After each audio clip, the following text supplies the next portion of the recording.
Hello, welcome to Pre-Med Edit. My name is Dr. Teresa DeWello. I'm going to give a presentation here on personal statements for the health professions, the crash course. The first thing that I want to make clear is that these personal statements are not like any other essay you've written before. It's not the essay for summer camp, it's not an essay for a creative writing course, and it's not all scientific writing either. So I have lots of students who ask me, well, just how important is this essay? And some people dismiss it and think, oh, it's really not that important. Everything else is more so. But if you're on an admissions committee for a medical school, which I've been, you're in a position where you'll have two applicants. And they're very, very similar. How do you choose between the two?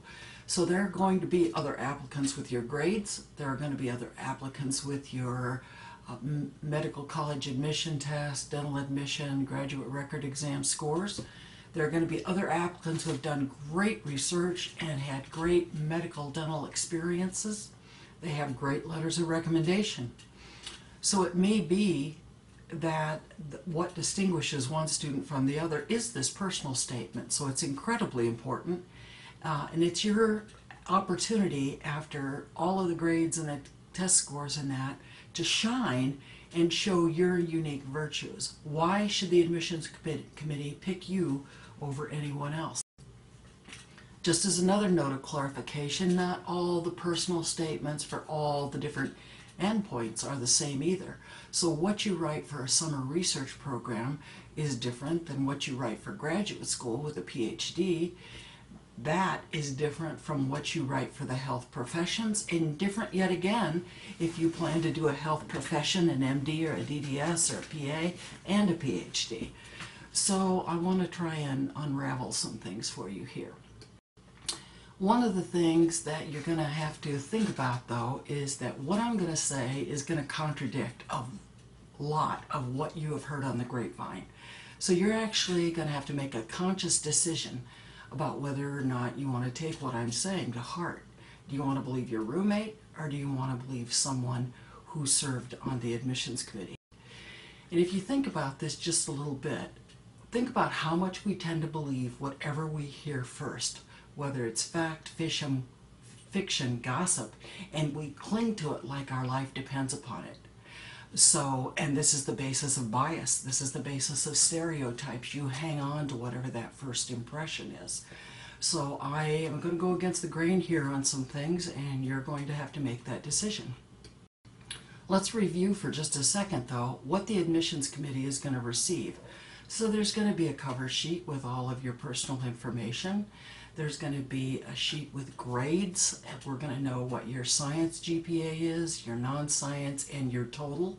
We're going to know it for each of the years that you've been in college, so there's nothing that can be hidden. We see exactly what you've taken, when you took it, and how you did. This is all going to be apparent on your transcript as well. You're going to have this essay, a list of all the activities that you've done, and great letters of recommendation.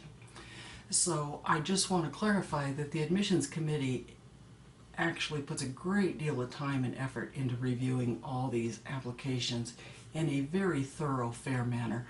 Oftentimes the admissions committees are quite large, 20, 22 people, which is actually good, because somebody may put a lot of emphasis on grades, somebody else may put more effort on the admissions test, some on letters, etc. So you have a big averaging effect of all of this, but it's with a great deal of time and effort that is put into this. Everyone takes it incredibly seriously. So let's talk about this personal statement or essay. And let's just review first, what does the American Medical College have to say about this? Let's just look at the information that you approach this with. So it says draft an essay in text form. That doesn't help. It's not necessary to repeat information elsewhere. I'll talk about this a little later. Don't take that literally. If it's important, of course you're going to put it in the essay. You're going to write about it descriptively differently in the activities. Why have you selected the field of medicine? What motivates you to learn more about medicine? What do you want medical school to know about you that isn't disclosed in other parts of the application? If we look at what the American Dental Education Association says, they say, tell why you wish to pursue a dental education. This is motivation as well. We are seeking individuals who are motivated, academically prepared, articulate, socially conscious, and knowledgeable about the profession. Absolutely true, but you do not get to say, I'm motivated, I'm academically prepared, I'm articulate. You're going to have to give them the data so that they draw that conclusion. And what can you tell the admissions committee that will make you stand out? This whole issue of being unique. We'll talk about that later as well. Actually, the ADEA gives a few more that are more incisive that helps. Be honest about your interest in dentistry. Be honest about everything. That's a given. Have you observed or worked in a dental office? The way to convince anybody that you really understand what a health profession is going to be about is having been on site and observed, and not just say, I observed Dr. So-and-so, you know, he was great, but what did you learn? What did you take to the situation, and what did you take away? Do you have special talents or leadership skills transferable to the practice of dentistry? Express your commitment to helping others. Did you have to work to pay for your education? This is not a point system whereby if you had to work, you get more points or less points or whatever. But it really says something about your commitment if you had to work your way through school while you did all this work. And have you overcome hardships? I'll talk about that a little later as well. Let's look at what the physician's assistant's application has to say. Write a brief narrative on your motivation again, your desire to become a physician assistant. Keep the narrative general, use your own words. So my conclusion here is that these different application processes tell you what to do.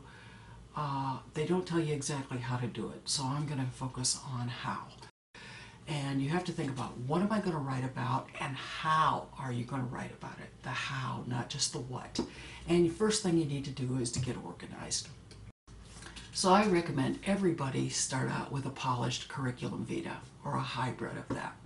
And what is a curriculum vitae? Well, you've heard about resumes. A resume is a document that contains a summary of relevant job experience in education. Oftentimes you may apply for something and it said send a resume is 1 page. Well, by definition, resumes are 1 or 2 pages. And all this does is give them an overview of you. They don't hire you on the basis of insufficient information. Going into a profession, any profession, what you need is a curriculum vitae. And this is a summary, very thorough, of a person's professional history. Okay, so you may have a resume, and as you go through college, there's going to kind of be a hybrid as you develop a curriculum vitae, which is what we have in academics, in academe, as MDs, DDS, PhD, etc. So the changes in this document are going to parallel your advancement through the educational system into and through the career of your choice. Why do you need a CV? Not just because I said so. Number one, it's going to organize you. And the best thing to do before you start writing is to organize yourself. It's going to end up with all of your activities, and it's going to become very apparent what you're going to put in your activities list. It's a way for you to plan your career path.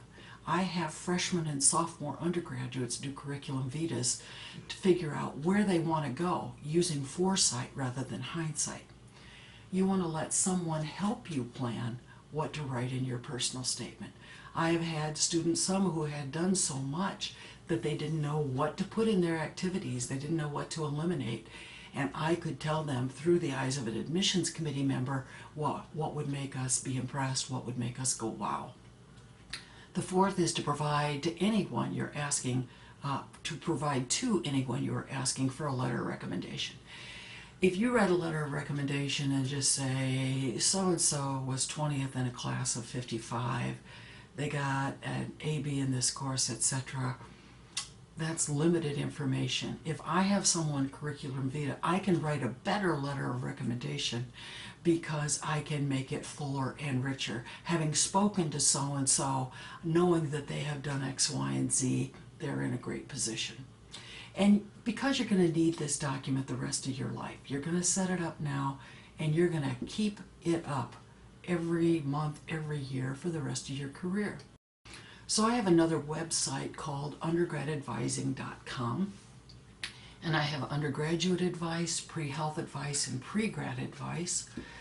And here, if you click on the on the undergraduate advice, you'll see a page like this, and in the middle you'll see that there's a video on converting a resume to a curriculum vitae, and right under that there's a Word document which is called the Duello Hybrid CV Template. And this is a great way just to get format right. I have you do your curriculum vitae as if you're a faculty member, and then when people look at it they go, wow, they're way ahead of their peers in what they're aiming for. So you can just use this template. You can erase what I have there and put in your own information, and you're going to have the formatting correctly. We're not trying to save space here, we're trying to make it readable. So I said you start out with this polished CV or the hybrid, whatever, and now you're going to write an outline for the essay. And you can get a lot of different opinions about outlines. It doesn't have to be Roman numeral 1, Roman numeral 2. It may be phrases, it may be short statements of some kind, but you want to start with an organization. That's what I mean. So first you want a great introduction. You want something that makes the reader want to keep reading, okay? So go wow, and why should I keep reading? Now, I like to see somebody put in their educational background only as name dropping.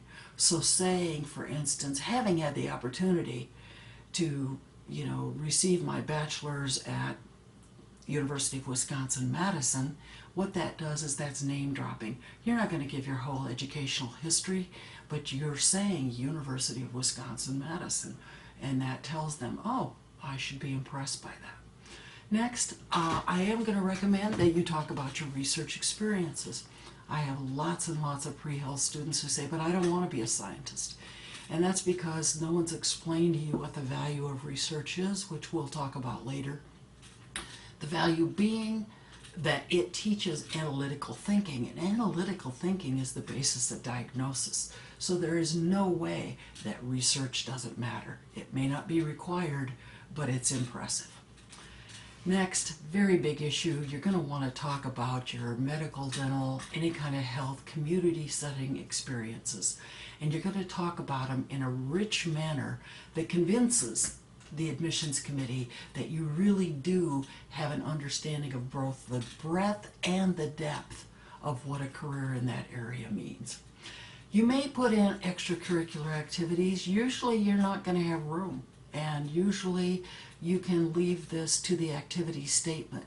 But if you did just something that was golly gee wow, you may put in something about an extracurricular activity, but not all of them. And a great concluding paragraph.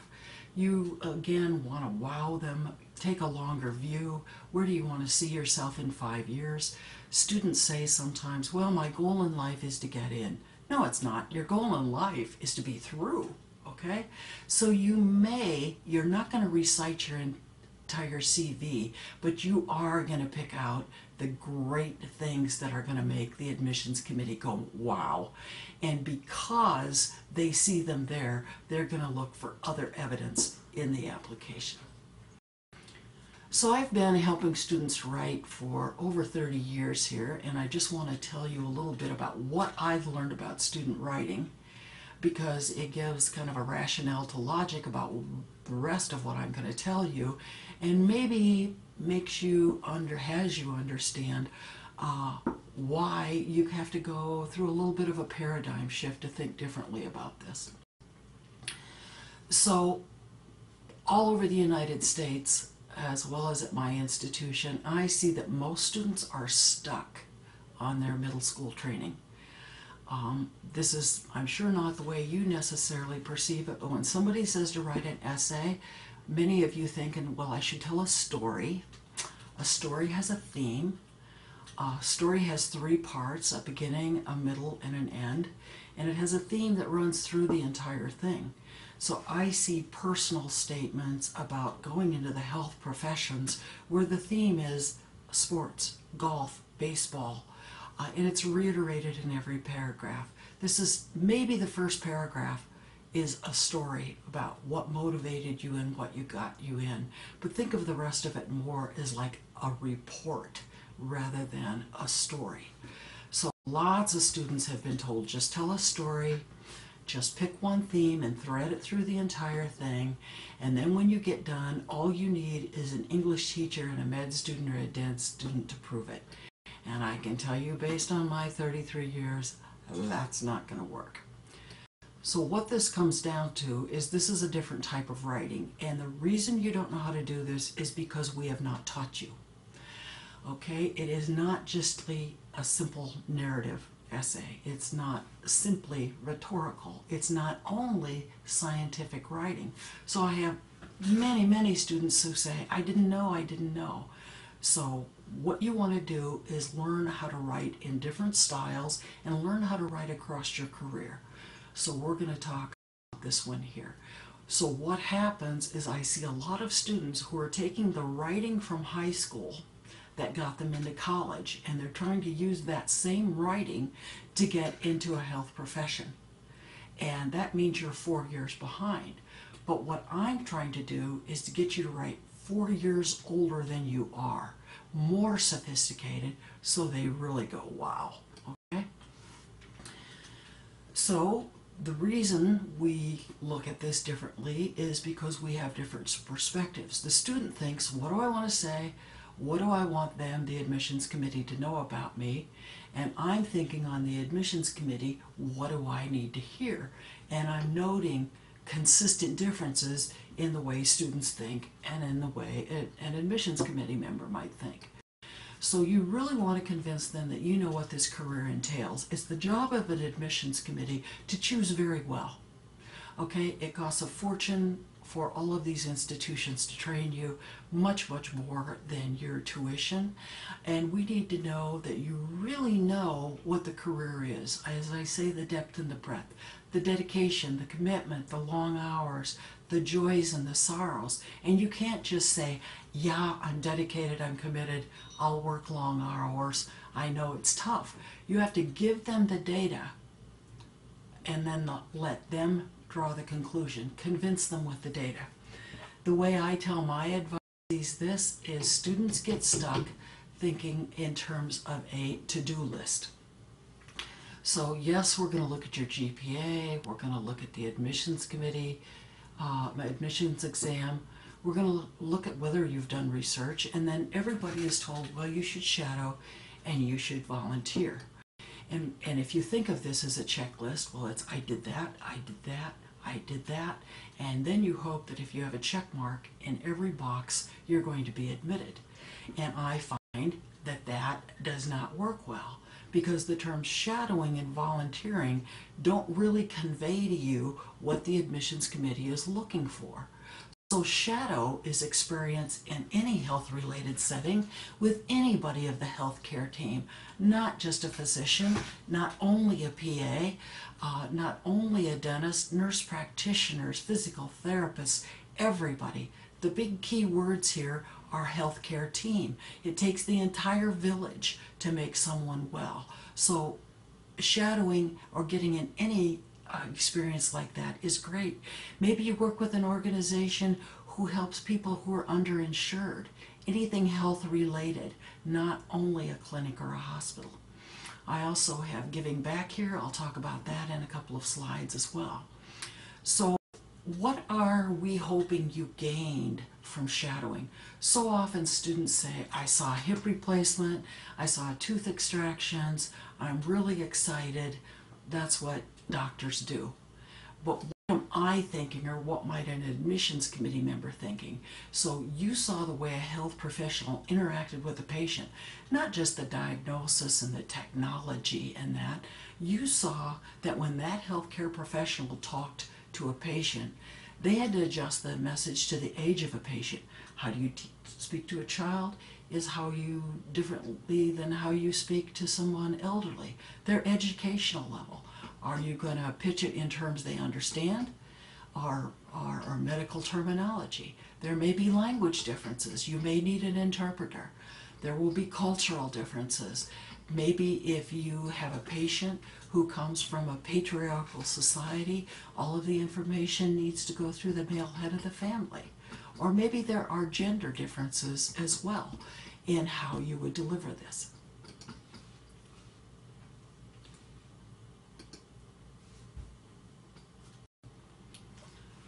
So the other category I had was giving back, and I use this term in lieu of volunteering because what I really want to know is how big is that heart in your chest? Do you really have a big heart? So you can volunteer and you know you can show up and do whatever, or you can really have your heart into it. The issue is whether you give. It's not really whether you're paid or unpaid, though not being paid shows a very generous intent.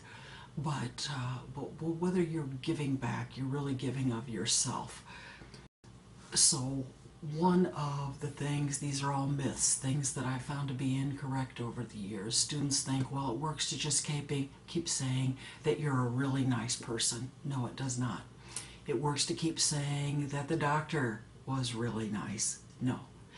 It works to keep saying you're really excited, or give your characteristics and say, I'm patient, I'm compassionate. This is not the approach that you need to take.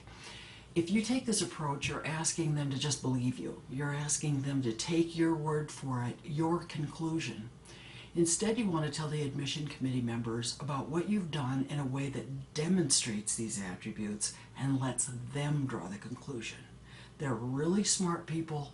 Give them the data and let them draw the conclusion. Don't substitute your conclusions for the data. One of the questions I get is, how do you brag and appear modest? Well, I can tell you that the students who most worry about bragging are the ones who don't need to. Oftentimes I even have to say, you need to sell yourself a bit more, okay? So how might you do that?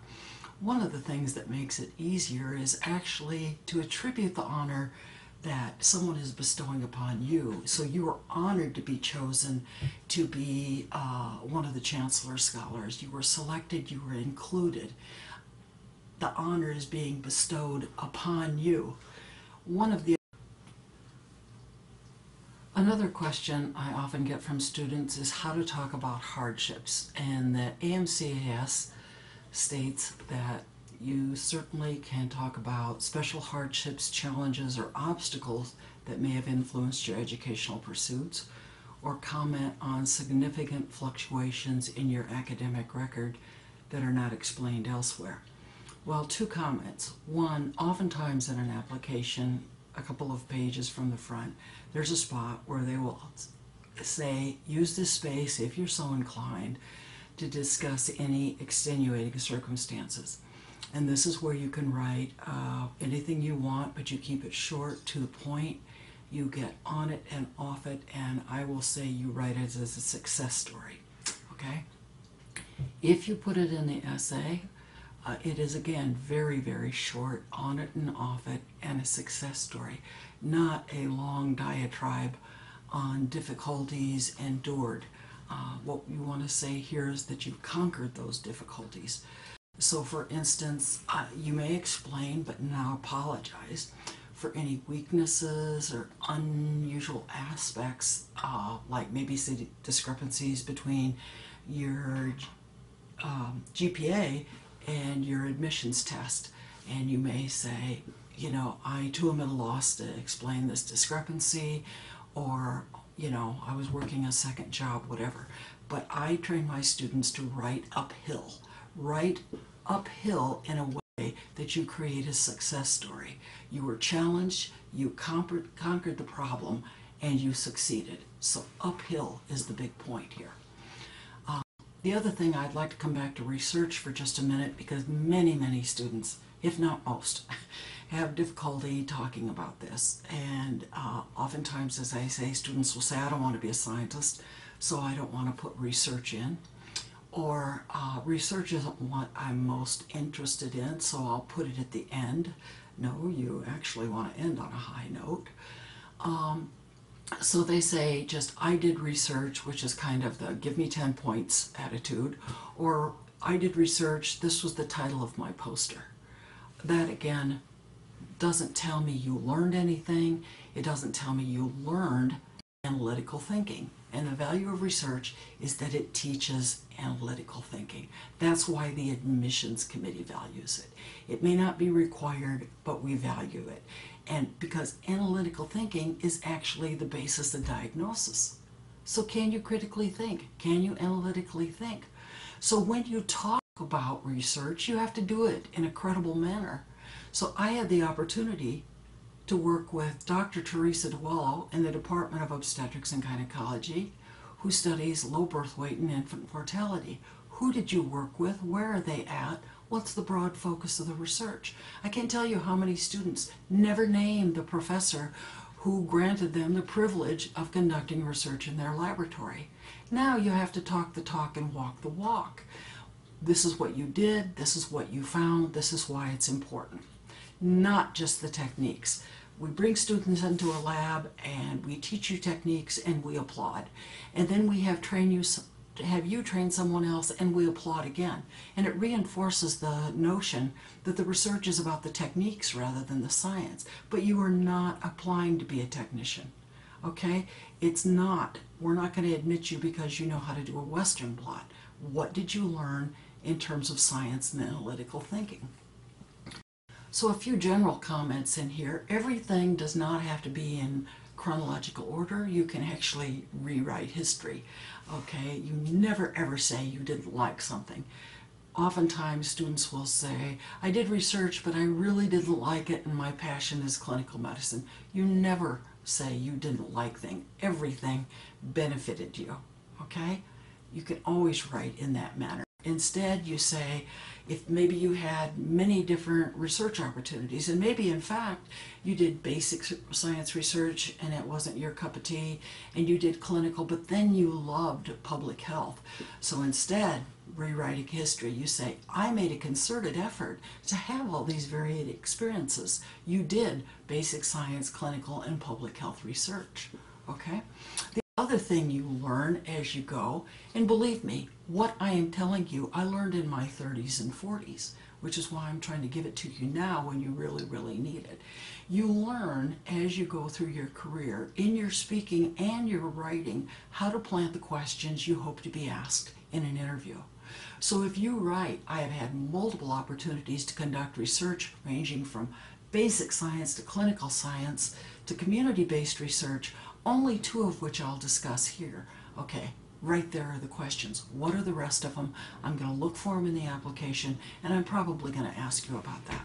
So what would you like to be asked? You can actually stage the questions to a certain extent.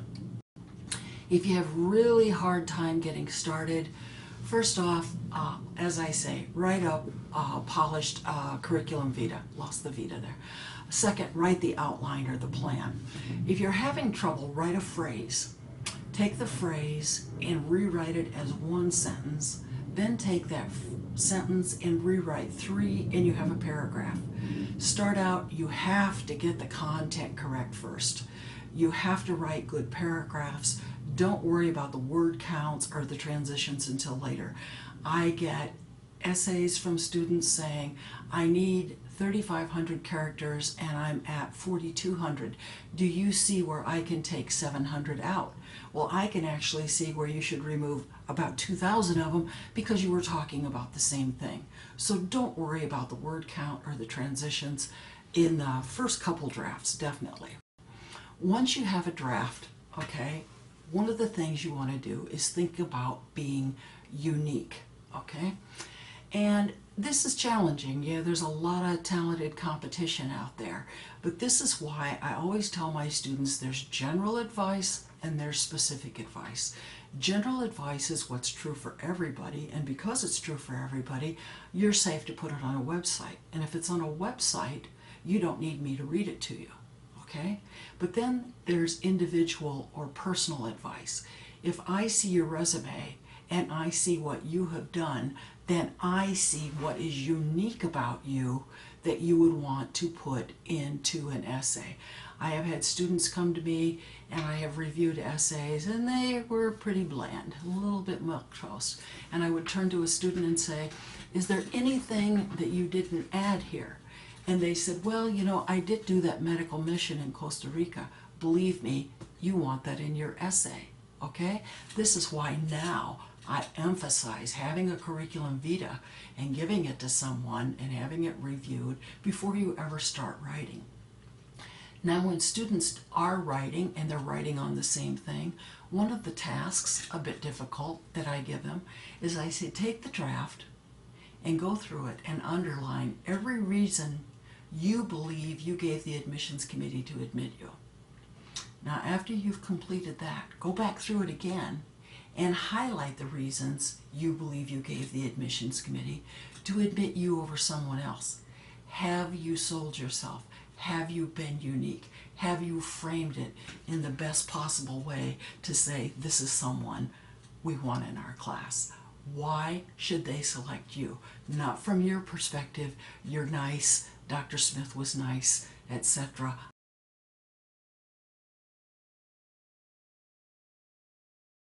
Go back again to my other website, undergradadvising.com. If you look under pre-health advice instead, which is the middle icon at the bottom right there, you go to pre-health advice, and what you will see is another page which has a number of videos about what's required for admission to and at the bottom there is the video again that I'm presenting, and there's also a recommended outline for writing. I put the AMCAS essay, but it's the same for dental school, PA. These essays all have to make the same points. Very, very small differences in terms of maybe the clinical experience you're talking about, but otherwise not. So if you look at this outline, and it's a word outline, it's not Roman numeral 1 and Roman numeral 2, and look at what it says. Start out with a great introduction. Name drop your educational institution. Talk about your research as a scientist would.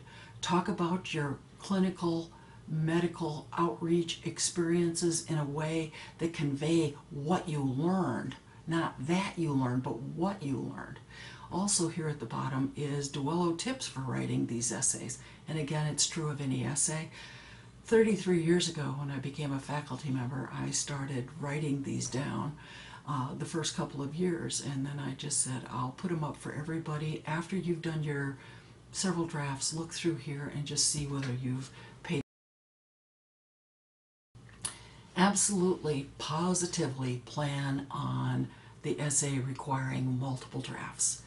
Yeah, and absolutely make sure you get the content right first, so you're not writing and writing and writing only to throw it away and to try again. So number one, it's a psychological hardship as well as a great deal of time. You don't need the pain and suffering. So make sure you're going to get the content right. It's going to take multiple drafts, not one or two. And you should have it read by a professor or a health professional or someone who's actually served on an admissions committee, not someone who loves you. One time I had a student come to me who gave me an essay and it was not competitive. Okay, we'll leave it there. And I said, have you had an opportunity to have anyone else read this for you? And the student said, yes, my mother and my girlfriend. Well, you do not ask people who love you. They already think you're wonderful, so they're not the best readers, the best editors of your essay. Not just an English prof and a medical or dental student. They may have been admitted, but it doesn't mean they know what the strengths and weaknesses of their application were, or the multiple other ways to write. There's not just one way to do this, and this is where you put your personal stamp on it, okay? But English prof, is that the implication that all you need to do is look at word usage and typing? All of the institutions have writing centers. Yes, you want to do that, but that's not about the content. That's about use of the English language. A medical or dental student, Again, the idea of adhering so strongly to whatever you heard first. I can't tell you how many advisees have come to me over the years, and I will tell them something and it's contrary to what they heard. And they say, oh, well, I know a medical student and he or she said, well, if that's what you want to believe, fine, but who has had the most experience? Look more broadly at other health professionals, professors, people who have been on the admissions committee.